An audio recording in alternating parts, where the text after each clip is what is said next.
السلام علیکم ناظرین، میں ہوں منصور علی خان، اپنے ڈیجیٹل چینل کے اوپر آپ کو خوش آمدید کہوں گا۔ ناظرین، ایک دھماکے دار قسم کی ایک خبر آئی ہے اور خبر عمران خان صاحب کے لیے کافی پریشان کن ہو سکتی ہے۔ اب میں پوری ڈیٹیلز اس کے اندر شیئر کرنے جا رہا ہوں۔ اس کے علاوہ کچھ اور بھی بڑی اہم خبریں ہیں پی ٹی آئی سے ریلیٹڈ۔ آج پی ٹی آئی کے لیے کوئی زیادہ اچھا دن نہیں ہے، بہت بری خبریں ان کے لیے آ رہی ہیں۔ اینڈ تک یہ ویڈیو ضرور دیکھیے گا، لیکن اس سے پہلے آپ سے ریکویسٹ ہے کہ چینل کو سبسکرائب ضرور کیجیے۔ اگر آپ نے ابھی تک سبسکرائب نہیں کیا ہوا تو سبسکرائب کا بٹن ضرور پریس کیجیے اور بیل آئیکن ضرور پریس کیجیے گا تاکہ آپ کو ہمارے نوٹیفیکیشنز مل سکیں، اور آل ویڈیوز کو پریس کیجیے گا۔ اور اگر آپ کو ویڈیو پسند آئے تو اسے شیئر اور لائک کرنا مت بھولیے گا۔ معاملہ کیا ہے؟ معاملہ یہ ہے کہ جناب ایک خاتون ہے ہاجرہ خان صاحبہ۔ ہاجرہ خان جو ہیں یہ بیسکلی ایک ایکٹریس رہ چکی ہیں اور پچھلے کئی سال سے جو ہے یہ ایکٹنگ وغیرہ کرتی تھیں۔ انہوں نے بیسکلی ایک پوڈ کاسٹ کیا، اور پوڈ کاسٹ کیا دانیال شیخ ایک پوڈ کاسٹر ہیں، ان کے ساتھ انہوں نے یہ پوڈ کاسٹ کیا۔ یہ تقریباً رفلی کوئی 1 گھنٹے کا پوڈ کاسٹ تھا، لیکن اس 1 گھنٹے کے پوڈ کاسٹ کے اندر ہاجرہ خان نے ایک واقعے کا ذکر کیا، ایک کتاب کا ذکر کیا ہے۔ ہاجرہ خان نے یہ بتایا کہ میں 2014 میں شوبز اور پاکستان سے بریک لے کر لندن جا کر ایک نان فنکشنل بایوگرافی کتاب میں نے لکھی۔ اب جو کتاب جس کا یہ ذکر کر رہی ہیں اس کا نام اس کتاب کا ہے جی where the opium grows, surviving Pakistan as a woman and actress and knowing Imran Khan. یہ کتاب یہ آلریڈی لکھ چکی ہیں، یہ ذہن میں رکھیے گا، یہ ماضی کی کتاب ہے۔ نیچے ان کا نام ہاجرہ پنیزئی ان کا نام بھی لکھا ہوا ہے۔ تو اس کتاب کا یہ ذکر کرتی ہیں، اس کے بارے میں یہ کہتی ہیں کہ جی میں نے یہ جب کتاب لکھی تو زیادہ کچھ سوچ کر نہیں لکھی، بس میں اپنی لائف کے بارے میں جو ہے میں کچھ لکھنا چاہتی تھی، اور میں لکھنا چاہتی تھی کہ کس طرح مجھے چیز کیا گیا، مشہور لوگوں نے جو ہے وہ مجھے چیز کیا۔ لوگ کہتے ہیں کہ مشہور لوگوں کے پیچھے لوگ پڑتے ہیں، لیکن ایسا نہیں ہوتا۔ اور مطلب ان کا کہنے کا مطلب ہے کہ مجھے بھی جو ہے وہ بڑے مشہور لوگوں نے میرا پیچھا کیا ہے۔ انہوں نے کہا I am not a big fan of cricket or these things or politicians at all but real heroes ہوتے تو ہیں، you have respect for them, and that time Imran Khan was a very well known cricketer. He was starting as a small pressure group, he was not as big politician as he is now or even ex P M now at this stage. انہوں نے کہا میں ان کو تب سے جانتی ہوں عمران خان صاحب کو۔ ان سے سوال ہوا کہ یہ کس وقت کی بات ہے جب آپ جس کا ذکر کر رہی ہیں؟ انہوں نے کہا کہ میرے خیال میں یہ تقریباً 2011 کی بات ہے۔ انہوں نے کہا کہ میں نے کبھی بھی یہ کتاب لکھ کے جو ہے میں نے اس کا ذکر کسی سے نہیں کیا، میں نے اس کے اوپر مزید کبھی بات نہیں کی، لیکن مجھے کبھی نہیں پتا تھا کہ یہ کتاب جو ہے مجھے واپس آ کے جو ہے ہانٹ بھی کرے گی۔ انہوں نے کہا کیونکہ اس وقت یہ کتاب جو ہے وہ صحیح طرح پبلش بھی نہیں ہو سکی تھی۔ یہ کتاب یہ جس کا میں ذکر کر رہا ہوں ویئر دا اوپیم گروز، جس کا میں نے ابھی آپ سے ذکر کیا، ایجنسی جس کے ساتھ میں کام کر رہی تھی انہوں نے ایک چھوٹا سا نویلا جو بہت ہی سینیٹائز تھا، یعنی اس کے اندر بہت سا جو مواد تھا، جو کرنٹ تھا، وہ نکال لیا گیا تھا لیگل ریزنز کی وجہ سے بھی اور بھی وجوہات کی بنا پہ۔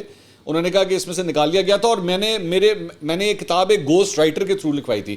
گوسٹ رائٹر کے بارے میں بھی پھر ان سے پوچھا جاتا ہے، گوسٹ رائٹر کا انہوں نے کہا کہ وہ ہوتا ہے جو بیسکلی آپ تو سادہ الفاظ میں اس کو لکھتے ہیں، لیکن گوسٹ رائٹر جو ایکچولی کتاب لکھنے کا فن جانتا ہے یا جانتی ہے، وہ اس کو کتاب کی شکل پراپرلی بناتے ہیں۔ تو انہوں نے کہا کہ میں نے جو ہے وہ ایک گوسٹ رائٹر سے پھر یہ کتاب لکھوائی، لیکن ہے یہ میری آپ بھی تھی، جو کچھ بھی اس کے اندر ہوا یہ میری سٹوری ہے، یہ میرے ساتھ جو کچھ ہوا ہے میں نے وہ لکھا ہے اس کے اندر۔ تو انہوں نے کہا کہ میں نے اس کے بعد اس کا جو اس کا اوریجنل ورژن ہے وہ اب میں لکھنے کے بارے میں جو ہے نا میں سوچ رہی ہوں کہ میں جو اصل میں صورتحال ہوئی ہے اس کے بارے میں سارا کچھ لکھوں۔ انہوں نے کہا کہ مجھے کیا پتا تھا کہ میں نے تو جب 2014 کے اندر یہ کتاب لکھی، 2011 سے 2014 کا یہ ٹائم فریم ہے جب میں نے یہ کتاب لکھی، تو مجھے تو پتا بھی نہیں تھا کہ عمران خان ایک دن جو ہے اتنے بڑے پولیٹیشین بن جائیں گے، اور اس کے بعد جو کچھ بھی ہوا ہے وہ سب کے سامنے ہے۔ لیکن عمران خان کی وجہ سے میرے اوپر کیا اثرات ہوئے، میرے کریئر کے اوپر کیا اثرات ہوئے۔ اس کے بعد یہ اپنے والد کا ذکر کرتی ہیں کہ میرے والد صاحب بھی جو ہے وہ اس پارٹی میں شامل ہو گئے، لیکن الٹیمیٹلی اس پارٹی کے اندر ایسا ماحول تھا کہ وہ بھی اس کے بعد انہوں نے بھی پارٹی سے جو ہے کنارہ کشی اختیار کر لی۔ انہوں نے کہا کہ میرا تعلق جو ہے وہ کوئٹہ سے ہے۔ کوئٹہ سے انہوں نے کہا کہ صرف 2 ہی خواتین پرومیننٹلی وہاں سے آئی ہیں، ایک میں ہوں اور ایک جو ہے وہ زیبا بختیار صاحبہ، ان کا تعلق بھی کوئٹہ سے، لیکن انہوں نے کہا زیبا بختیار کی والدہ جو ہیں پھر بھی سوئس تھیں، میرے تو دونوں پیرنٹس جو ہیں ان کا تعلق کوئٹہ سے ہی تھا، تو ایک کنزرویٹو ماحول سے جو ہے میں آئی ہوئی تھی۔ اور انہوں نے کہا کہ لوگوں کو بہت کچھ نہیں پتہ اب یہاں پہ وہ ڈائریکٹلی عمران خان کا نام نہیں لیتی، لیکن ویسے جنرلی وہ بات کرتی ہیں کہ لوگ جو ہیں وہ جن کو پبلک سپیس کے اندر جس طرح دیکھتے ہیں کہ وہ کتنا بڑا مسیحا ہے یا وہ کتنا پاک صاف ہے یا بڑا پوتر ہے، وہ پرسنل لائف میں، پرائیویٹ لائف میں کیا کیا حرکتیں کرتا ہے. تو انہوں نے کہا کہ جب میری یہ کتاب جب آ گئی جو کہ بڑی ہی سینیٹائز تھی، ابھی اس کے اندر سارا کچھ نہیں تھا، تو مجھے بعد میں پتہ لگا کہ میرے تو اکاؤنٹس جو ہیں وہ ہیک کر لیے گئے، میرا ای میل اکاؤنٹ بھی ہیک ہو گیا، اور میرے پہ جس طرح ٹرولنگ شروع ہوئی، میرا بیڑا غرق کر کے، مطلب ان کا کہنا تھا کہ میرا بیڑا غرق کر کے رکھ دیا گیا. انہوں نے کہا کہ اس دوران جو ہے وہ نعیم الحق صاحب کا پھر یہ ذکر کرتی ہیں کہ پاکستان تحریک انصاف کے جو رہنما اب اس دنیا میں نہیں رہے، چل بسے ہیں، ان کا ذکر کرتی ہیں کہ جی وہ جو ہے وہ میرے ساتھ رابطے میں رہتے تھے اور گاہے بگاہے مجھے فون کر کے پوچھتے تھے کہ تم ٹھیک ہو نا، تم خیریت سے ہو، سب کچھ ٹھیک ہے. جیسے مجھے لگتا تھا کہ وہ جیسے میری انکوائری کر رہے ہیں کہ تم ستہ خیرہ چل رہی ہے نا، کوئی پرابلم تو نہیں ہے. تو ہاجرہ خان جو ہیں، ان کی جو کتاب ہے جس کا یہ ذکر کر رہی ہیں کہ اب حالات مختلف ہیں، انہوں نے کہا اب جو ہے وہ معاملات تبدیل ہو چکے ہیں، اور لیکن اب جو ہے وہ میں اس کے اوپر سوچ رہی ہوں. لیکن انہوں نے کہا کہ کوئی سوچ نہیں سکتا تھا کہ ان کی وجہ سے جو ہے ایک یہ جو کلٹ بن گیا پورا کا پورا. اور خاص طور پہ انہوں نے کہا مجھے خوف آتا تھا کہ میں جانتی تھی، میں اس شخص کے بارے میں سب کچھ جانتی تھی، لیکن ہمارے جو ینگسٹرز ہیں، ہمارے جو یوتھ ہیں، وہ کس طرح ان کے پیچھے جو ہے وہ بھاگتے تھے اور ان کو کیا سمجھتے رہے، اور کرتے کرتے کرتے کرتے آج دیکھ لیں کہ اس ملک کا کیا حال ہو گیا ہے، پاکستان کا کیا حال ہو گیا ہے. اور لوگ جو ہیں وہ عمران خان کے بارے میں، عمران خان کی اصلیت کے بارے میں جو ہے نا اب لوگوں کو پتہ چلنا شروع ہوا ہے. میں نے ان کا یہ جو انٹرویو دیکھا ہے، یہ جو پوڈ کاسٹ بیسکلی جو انہوں نے کیا ہے، اس سے مجھے یہ آئیڈیا ہوا ہے کہ اب یہ سوچ رہی ہیں کہ میں جو اصل جو کتاب کے اندر مواد لکھنا چاہیے تھا، اب وہ جو ہے وہ کتاب یا تو یہ لکھ چکی ہیں یا یہ کتاب اب لکھنے کا سوچ رہی ہیں اور اس کو ریلیز کرنے جا رہی ہیں. اور ان کا اور عمران خان صاحب کا ماضی کے اندر کیا ریلیشن شپ رہا ہے، یا ان کی زندگی کے اوپر ان کی وجہ سے کیا اثرات آئے، میرے خیال میں یہ اس کی ساری ڈیٹیلز جو ہیں لکھنے کا ارادہ رکھتی ہیں یا ریلیز کرنے کا ارادہ رکھتی ہیں. ایک اور انہوں نے بات کہی کہ ایسا تو نہیں ہے کہ کوئی بھی جو آتا ہے یا عمران خان صاحب کے حوالے سے جو باتیں کرتا ہے تو سارے ہی جھوٹ بول رہے ہیں یا کچھ بھی نہیں ہے. ایسا نہیں ہے، بہت کچھ ہے بولنے کو اور بہت کچھ ہے لکھنے کو. یہ تقریباً اپروکسیمیٹلی اس پوڈ کاسٹ سے 1 گھنٹے کے پوڈ کاسٹ کے اندر یہ تقریباً 13-14 منٹ کی گفتگو ہے جو انہوں نے کی ہوئی ہے اس پوڈ کاسٹ کے اندر. لیکن یہ بڑی ہی خوفناک گفتگو ہے جس کا یہ اشارہ جس طرف یہ کر رہی ہیں، کیونکہ عمران خان صاحب کی ماضی کی پرسنل لائف کے حوالے سے پہلے بھی اس طرح کے بہت سے الزامات آتے رہے ہیں. چاہے وہ جو ایک خاتون تھی سیتا وائٹ، چاہے اس کے حوالے سے ہو، اس کے بعد اور بھی عائشہ گلالئی نے جس قسم کے الزامات لگائے، اور بھی مطلب بہت سی ایسے واقعات ہیں جو عمران خان صاحب سے جڑے ہوئے ہیں. اب اس موقع کے اوپر جب عمران خان صاحب پہلی بڑی مشکلات کے اندر ہیں، اس وقت مختلف کیسز کا وہ سامنا کر رہے ہیں اور سب کچھ کر رہے ہیں، اس کے اندر اب اس کتاب، اور سوری میں ایک نام تو بھول ہی گیا جس کا میں نے ذکر، ریحام خان نے بھی جس طرح ایک کتاب لکھی تھی. تو عمران خان صاحب کی پرسنل لائف کے حوالے سے جو اگر یہ اب ایک اور کتاب اگر آنے لگی ہے تو یہ عمران خان صاحب کے لیے بہت پرابلمٹک ہو سکتی ہے. دیکھیں اب اس کے بارے میں جو ہے وہ کیا سامنے آتا ہے، لیکن یہ اپنی ڈیٹیل جو ہیں انہوں نے اپنی اس پوڈ کاسٹ کے اندر دی ہے. اچھا، جہاں پہ بات ہو رہی تھی ینگسٹرز کی اور ٹرولنگ کی اور جس طرح مطلب لوگوں کو نشانہ بنایا جاتا ہے، تو اس حوالے سے ایک اور بڑی انٹرسٹنگ خبر جو ہے وہ سوشل میڈیا کا استعمال جو ہے وہ کس طرح کیا جاتا ہے، اس کے حوالے سے آج ایک اور بڑی انٹرسٹنگ خبر آئی ہے، اور وہ یہ ہے کہ جناب سرکاری وسائل کا غیر قانونی سیاسی تشہیری مہم کے لیے استعمال پاکستان تحریک انصاف دور کا ایک بڑا سکینڈل سامنے آ گیا. مختلف چینلز نے آج اس کو رپورٹ کیا، جیو نے بھی، دنیا نے بھی، ہم نے بھی. اس میں بتایا گیا ہے کہ جی ذرائع کے مطابق سوشل میڈیا اکاؤنٹس کو پی ٹی آئی قیادت کی جعلی تشہیر کے لیے استعمال کیا گیا. 80 کروڑ 70 لاکھ روپے کی لاگت سے سوشل میڈیا ٹیمز کو بھرتی کیا گیا. اکاؤنٹس مخالفین کے خلاف پروپیگنڈا کے لیے استعمال کیے جاتے تھے. پروپیگنڈا اکاؤنٹس کے فالوورز سرکاری وسائل سے بڑھائے گئے. حکومتی دور کے اختتام پر اکاؤنٹس پی ٹی آئی کارکنان استعمال کرتے رہے. 25 سے 40 ہزار روپے تنخواہ پر ملازمین کو بھرتی کیا گیا. اکاؤنٹس 9 مئی کو پی ٹی آئی کارکنوں کو اشتعال دلانے کے لیے استعمال کیے گئے. 87 کروڑ روپے کی لاگت سے سوشل میڈیا ٹیمز کو بھرتی کیا گیا. تو یہ تو کوئی ڈھکی چھپی بات نہیں ہے. میں ہمیشہ یہ بات کہتا ہوں کہ لونڈے لپاڑوں کا جو بے دریغ استعمال پاکستان تحریک انصاف نے کیا اپنے اس 3.5-4 سال کے اندر، لوگوں کو گالیاں دینا، ان کے اگینسٹ ٹرینڈ چلانا، خواتین پہ بیہودہ قسم کے جملے بازی کرنا، ٹویٹس کرنا، ان کی باقیات آج بھی موجود ہیں. یہ ذہن میں رکھیے گا، یہ ختم نہیں ہوئی ہیں، کیونکہ بہت سے ایسے لونڈے لپاڑے ہیں جو آج بھی ایکٹیو ہیں اور آج بھی وہ عمران خان صاحب کی ترویج کرنے کے لیے دن رات ایک کیے ہوئے ہیں. آپ ان کے تمام کے تمام ویلاگز اٹھا کے دیکھ لیجئے، ان کا صرف ایک کام ہے کہ انہوں نے عمران خان کو ڈیفینڈ کرنا ہے. یہ پلے بڑے اور یہ پودے لگے اسی دور کے اندر ہی ہیں جو آج لاکھوں کی تعداد میں جن کے سبسکرائبرز بن چکے ہیں اور ان کے اکاؤنٹس جو ہیں وہ تب بیسکلی بیج تب کے بوئے گئے تھے. ان میں سے کچھ عمران خان کی حکومت میں آنے سے پہلے بھی بوئے گئے تھے جو آج تناور درخت بن چکے ہیں. ایون دو ان میں سے کئیوں کے سیل نکل چکے ہیں اب، اور وہ کوشش کر رہے ہیں کہ ہم بس سروائیو کر جائیں، کسی طرح یہ نہ ہو کہ ہمارا نقطۂ جو ہے وہ بند ہو جائے. تو کوشش کر رہے ہیں وہ سروائیو کرنے کی، لیکن ہیں یہ ساری کی ساری ڈی این اے وہیں کا ہی ہے، یہ سارا وہی ڈی این اے. اچھا جی، اس کے علاوہ ایک اور پریشان کن خبر ہے عمران خان صاحب کے لیے، اور وہ یہ خبر ہے بلکہ پی ٹی آئی کے لیے. انسداد دہشت گردی عدالت اسلام آباد میں جوڈیشل کمپلیکس حملہ اور توڑ پھوڑ کیس کی سماعت ہوئی. عدالت نے تحریک انصاف کے 10 رہنماؤں کے دائمی وارنٹ گرفتاری بھی جناب جاری کر دیے ہیں. طلبی کے باوجود عدالت سے مسلسل غیر حاضری پر دائمی وارنٹ گرفتاری جج ابو الاسناد ذوالقرنین نے جاری کیے.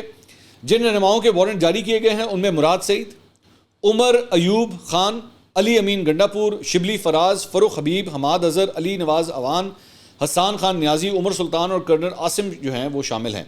اچھا، اب ان ناموں کے اندر ایک ایشو یہ ہے کہ فروخ حبیب تو آلریڈی منظر عام پر آ چکے ہیں اور وہ آلریڈی استحکام پاکستان پارٹی کو جوائن بھی کر چکے ہیں، بلکہ پیمرا کی ہدایت کے باوجود ان کی جب پریس کانفرنس ہوئی تھی تو وہ بے دریغ تمام چینلز کے اوپر لائیو کٹ ہوئی. پیمرا نے کسی قسم کا کوئی ایکشن نہیں لیا. اور اس کے علاوہ عمر ایوب خان صاحب جو ہیں، جو آج کل سیکرٹری جنرل ہیں پاکستان تحریک انصاف کے، وہ بھی آلریڈی مختلف ٹاک شوز کے اندر بھی آ چکے ہیں. وہ گاہے بگاہے اپنی ویڈیوز بھی جو ہے وہ جاری کر رہے ہیں. ان کے وارنٹ گرفتاری بھی جو ہے جاری ہو چکے ہیں. حسان خان نیازی جو ہیں وہ آلریڈی اس وقت فوج کی تحویل میں ہیں، اور ان کے والد جو ہیں حفیظ اللہ نیازی صاحب، وہ بھرپور کوششیں کر رہے ہیں کہ کسی طرح ان سے ان کی ملاقات کروا دی جائے. دوبارہ ایک ملاقات ہو چکی ہے، لیکن جب دوبارہ ملاقات ہونی تھی تو ملاقات کینسل ہو گئی تھی. تو لیکن ان افراد کے بھی وارنٹ گرفتاری جو ہیں وہ جاری ہو گئے ہیں. ایک یہ معاملہ ہے. اس کے علاوہ ڈسٹرکٹ اینڈ سیشن کورٹ اسلام آباد کے جج نے شہباز گل کے خلاف بغاوت پر اکسانے کے کیس سے متعلق کیس کی سماعت کی. دوران سماعت عدالت نے اپنے ریمارکس میں کہا کہ کیس میں اشتہاری شہباز گل کے ناقابل ضمانت وارنٹ گرفتاری دوبارہ جاری کیے جاتے ہیں. عدالت کی جانب سے ایس ایچ او کو ہدایت جاری کرتے ہوئے کہا گیا کہ شہباز گل جب بھی نظر آئیں انہیں گرفتار کر کے عدالت میں پیش کیا جائے. یاد رہے کہ شہباز گل پر اداروں کے سربراہان کے خلاف اکسانے کے متعدد مقدمات درج ہیں. شہباز گل آپ جانتے ہیں کہ آلریڈی امریکہ کے اندر ہیں، وہاں سے ویلاگس وہ کھڑکا رہے ہیں. تو یہاں پاکستان وہ اب مجھے تو نہیں لگتا کہ ماضی قریب کے اندر جو ہے مستقبل قریب کے اندر جو ہے وہ واپس آئیں گے، کیونکہ اگر آئیں گے تو ساتھ ہی گرفتار ہو جائیں گے، اور میرا خیال میں ان کو وہ سہولت میسر نہیں آئے گی جو نواز شریف صاحب کو آئی تھی جو حالات چل رہے ہیں. اچھا جی، اس کے علاوہ ایک اور خبر جو ہے وہ ڈسٹرکٹ اینڈ سیشن کورٹ اسلام آباد کے جج طاہر عباس سپرا کی عدالت میں کیس کی سماعت ہوئی، جہاں فواد چودھری صاحب آج اپنے وکیل اور اپنے بھائی فیصل چودھری کے ہمراہ عدالت میں پیش ہوئے. دوران سماعت جج صاحب نے فواد چودھری سے مکالمہ کرتے ہوئے کہا کہ کیا حال ہیں چودھری صاحب، جس پہ سابق وفاقی وزیر نے کہا کہ بس نزلہ زکام اور کھانسی ہے جو شاندہ لیں. جج صاحب نے کہا کہ اپنا خیال رکھا کریں چودھری صاحب، آپ بڑے لوگوں کو عزیز ہیں، آپ سب کو ہی عزیز ہیں. فواد چودھری صاحب نے جواب دیا بس سر کوشش ہے اپنا خیال رکھنے کی.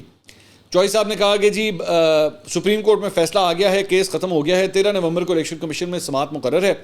کیس کی سماعت 14 نومبر تک ملتوی کر دیں. بعد ازاں عدالت نے فواد چودھری کی استدعا منظور کرتے ہوئے کیس کی مزید سماعت 14 نومبر تک کے لیے ملتوی کر دی. اس کے علاوہ آفیشل سیکرٹ ایکٹ کی خصوصی عدالت کے جج ابو الاسناد ذوالقرنین نے اڈیالہ جیل میں سائفر کیس کی بھی سماعت کی. عمران خان صاحب کے وکیل اور ترجمان قانونی امور نعیم حیدر پنچوتا صاحب وہاں پہ پیش ہوئے. انہوں نے کہا کہ آپ کے آرڈر پر عمل درآمد نہیں ہو رہا، جیل میں وکلا کو چیئرمین پی ٹی آئی سے نہیں ملنے دیا جا رہا. جج صاحب نے کہا کہ ایڈمنسٹریٹو معاملات ہیں، جیل مینول کے مطابق جیل میں معاملات چلتے ہیں. وکیل صاحب نے کہا کہ جی آپ سپرنٹینڈنٹ اڈیالہ جیل کو جو کہیں گے وہ ویسا ہی کریں گے. جج صاحب نے کہا کہ اگر چیئرمین پی ٹی آئی سے زیادہ وکلا کی میٹنگ ہوں تو معاملات دیکھنے پڑتے ہیں. وکیل نے کہا جی سائفر کیس سیکرٹ طریقہ کار سے چلایا جا رہا ہے، صحافیوں کو بھی کوریج کی اجازت نہیں ہے. جج صاحب نے کہا سائفر کیس ہے ہی سیکرٹ ایکٹ کے تحت، ہم نے تو نہیں بنایا، قانون 1923 کا ہے. وکیل نے کہا کہ جی صحافیوں کو نہیں بلکہ کم سے کم وکلا کو تو جیل میں سننے کی اجازت دی جائے. جج صاحب نے کہا مجھے صحافیوں سے سائفر کیس کور کرنے پر کوئی مسئلہ نہیں ہے، صحافی قابل احترام ہے. وکیل صاحب نے کہا کہ جی اڈیالہ جیل میں کمرہ عدالت بہت چھوٹا ہے. جج صاحب نے کہا کہ عمران خان کی سیل کی دیوار توڑوا دی، کمرہ بھی توڑوا دوں کیا؟ وکیل صاحب نے کہا جی عمران خان کو جوڈیشل کمپلیکس پیش کرنے پر بہانے بنائے جا رہے ہیں, سپرنٹینڈنٹ جیل جان کو خطرے کا بیان دے رہے ہیں. جج صاحب نے کہا عمران خان اہم شخصیت تو ہیں, ان کی زندگی کا تحفظ ضروری ہے. وکیل صاحب نے کہا انہی اداروں نے عمران خان کو سیکیورٹی نہیں دی, ہائی کورٹ میں معاملہ پینڈنگ ہے. نواز شریف کو تو انہوں نے پوری سیکیورٹی دی ہے, جبکہ عمران خان اپنی سیکیورٹی خود لاتے ہیں. اطالع تالڑ بھی آ جاتے تھے, بوتلیں بھی پھینکی گئیں. عمران خان کو سیکیورٹی دینا انتظامیہ کا کام ہے, انتظامیہ نہیں دے رہی. اس کے بعد جج صاحب نے کہا کہ جی قانون کے مطابق عمران خان کی زندگی کو تحفظ دینا ہے. اٹک جیل میں عمران خان سے میری 1 گھنٹہ بات ہوئی. عمران خان نے کہا کہ وہ جیل میں محفوظ کر رہے ہیں. آپ جا کر پوچھیں عمران خان سے, کیا انہوں نے مجھ سے جیل میں محفوظ ہونے کی بات نہیں کی؟ عمران خان کے جیل میں محفوظ ہونے سے متعلق بیان کو بھی سپرنٹینڈنٹ جیل کو دیکھنا ہے. عمران خان کی جان کو تحفظ دے کر کیس بہت آسانی سے چل رہا ہے. میں نے 20 سال وکالت کی ہے, وکالت کرنا آسان ہے, جج کی کرسی پر بیٹھنا مشکل ہے. جج صاحب نے پوچھا کیا اسلام آباد ہائی کورٹ میں چیئرمین پی ٹی آئی سے متعلق کوئی ڈائریکشن ملی ہے؟ وکیل صاحب نے کہا اسلام آباد ہائی کورٹ میں ہمارے معاملات پینڈنگ رہتے ہیں. جج صاحب نے کہا مجھے کوئی ایسی ملاقات سے متعلق درخواست بتا دیں جو میں نے مسترد کی ہو. وکیل صاحب نے کہا آپ نے درخواست سے ضمانت مسترد کی, فرد جرم روکنے کی درخواست مسترد کی. جج صاحب نے کہا قانونی درخواستوں کی بات نہ کریں, میں ملاقات سے متعلق درخواستوں کی بات کر رہا ہوں. میں نے سپرنٹینڈنٹ جیل کو شٹ اپ کال بھی دی تھی, سائیکل بھی اسی وقت عمران خان کو مہیا کرائی. آپ میٹھا میٹھا ہپ ہپ کڑوا کڑوا تھو تھو کر رہے ہیں. اور اس کے بعد جج صاحب نے جو ہے وہ عمران خان سے ان کے وکلا کی ملاقات کی ہدایات جاری کر دیں. اس کے علاوہ اسلام آباد ہائی کورٹ میں عمران خان کی جیل میں سیکیورٹی اور تحفظ کی بشرا بی بی کی درخواست پر سماعت ہوئی. کیس کی سماعت چیف جسٹس اسلام آباد ہائی کورٹ جسٹس عامر فاروق نے کی. اس دوران بشرا بی بی کی جانب سے لطیف کھوسہ صاحب پیش ہوئے. چیف جسٹس نے پوچھا کہ سوال کیا کہ جیل بتایا جائے کہ جیل میں عمران خان کو کیا سہولتیں دی جا رہی ہیں. عدالت کی جانب سے کہا گیا کہ سپرنٹینڈنٹ جیل کو بلا لیتے ہیں, وہ آ کر بتا دیں گے سہولتیں دی جا رہی ہیں کیا اور اقدامات کیے جا رہے ہیں. چیف جسٹس نے اس درخواست پر آرڈر کر کے اگلے ہفتے کیس دوبارہ لگانے کا کہا. لطیف کھوسہ صاحب نے کہا کہ پہلے محفوظ کیے گئے فیصلے سنا دیں, ان کیسز کی ضرورت ہی نہیں پڑے گی, جو سہولت نواز شریف کو پیش کی جا رہی ہے باقیوں کو بھی فراہم کی جائے. ایڈوکیٹ جنرل پنجاب نے کہا کہ عمران خان کو جیل مینول کے تحت سہولتیں حاصل ہیں. چیف جسٹس اسلام آباد ہائی کورٹ نے کہا کہ اٹک تو کھلا علاقہ ہے, وہاں کیا سہولتیں نہیں تھیں وہاں پر. لطیف کھوسہ نے کہا عمران خان کی تو سزا بھی معطل ہے, پھر بھی ایسا سلوک کیا جا رہا ہے. خادم حسین کیس میں آپ کی اپنی ججمنٹ ہے, آپ نے ڈائریکشن دی ہے, اسی پر عمل کرا دیں. چیف جسٹس نے کہا کہ جیل سپرنٹینڈنٹ کو اسی لیے بلا رہا ہوں تاکہ تسلی ہو جائے کہ عمل درآمد ہو رہا ہے یا نہیں ہو رہا. لطیف کھوسہ صاحب نے کہا کہ 5 اکتوبر کو سماعت ہوئی تو عدالت نے فریقین کو نوٹسز جاری کیے. عمران خان کی جیل میں سیکیورٹی تحفظ کے لیے اقدامات نہیں کیے گئے ہیں. اچھا جی, اس کے علاوہ جنا ہاؤس حملہ کیس سمیت 7 مقدمات میں عمران خان کی بوری ضمانتیں خارج کرنے کے فیصلے کے خلاف درخواستوں پر سماعت نہ ہو سکی. لاہور ہائی کورٹ کی جسٹس عالیہ نیلم کی سربراہی میں 2 رکنی بینچ نے آج ریگولر کیسز کی کاز لسٹ منسوخ کر دی. عمران خان نے بیرسٹر سلمان صفدر ایڈوکیٹ کی وساطت سے درخواستیں خارج کرنے کے فیصلے کو چیلنج کیا تھا. اس کے علاوہ ہائی کورٹ نے خدیجہ شاہ کی پولیس افسران کے خلاف توہین عدالت کی درخواست پر سماعت کا تحریری حکم نامہ جاری کر دیا. اس کے مطابق عدالت نے سی سی پی او لاہور کو 27 اکتوبر کو ذاتی حیثیت میں پیش ہونے کا کہا ہے. اس کے مطابق سی سی پی او لاہور نے سرکاری وکیل کے ذریعے جواب جمع کروایا. سی سی پی او نے کا جواب عدالت کو مطمئن نہیں کر سکا, لہٰذا سی سی پی او لاہور خود پیش ہو کر وضاحت دیں. واضح رہے کہ خدیجہ شاہ نے 3رے مقدمے میں نامزد کیے جانے پر توہین عدالت کی درخواست جو ہے وہ دائر کی تھی. اس کے علاوہ جناب قتل کے الزام میں گرفتار پی ٹی آئی کے سابق ڈپٹی اسپیکر خیبر پختونخوا محمود جان انسداد دہشت گردی کی عدالت میں انہیں پیش کیا گیا. عدالت نے پولیس کی استدعا پر 2 روزہ جسمانی ریمانڈ ان کا منظور کر لیا. اس کے علاوہ پاکستان تحریک انصاف کی ایک اور وکٹ گر گئی ہے جناب. ان کے امیدوار ٹکٹ ہولڈر چودھری عظیم نے ایک باقاعدہ ویڈیو پیغام جاری کیا ہے اور تحریک انصاف چھوڑنے کا اعلان کیا ہے. چودھری عظیم تحریک انصاف کے ٹکٹ سے ایم این اے کا الیکشن لڑنے والے تھے. چودھری عظیم نے تحریک انصاف سے علیحدگی کا اعلان ویڈیو پیغام کے ذریعے کیا ہے. اس کے علاوہ جناب آصف علی زرداری صاحب کی مولانا فضل الرحمان کی رہائش گاہ آمد ہوئی, جہاں دونوں کی ملاقات ہوئی. اس ملاقات میں مولانا سینٹر عبدالغفور حیدری, ڈاکٹر عاصم حسین بھی موجود تھے. آصف علی زرداری کی مولانا فضل الرحمان سے ان کی خوش دامن کی انتقال پر فاتح خوانی بھی انہوں نے کی. اس سے پہلے محمد علی دورانی کی جے یو آئی کے سربراہ مولانا فضل الرحمان سے ملاقات بھی ہو چکی ہے. اس کے علاوہ ایک اور خبر کے مطابق جناب نواز شریف صاحب جو ہیں وہ آج روانہ ہو گئے ہیں نتھیا گلی کی طرف. ان کے کیسز تو کل آپ کو پتہ ہے کہ ریلیف ان کو ملا تھا. 24 تاریخ کی دوبارہ 26 تاریخ کی دوبارہ ڈیٹ ڈلی تھی. اب کل جو ہے وہ دوبارہ غالباً عدالت کے اندر جو ہے وہ دوبارہ پیش ہوں گے. اب تک کے لیے اتنا ہی. اگلی ویڈیو میں آپ سے دوبارہ ملاقات ہوگی. اللہ حافظ.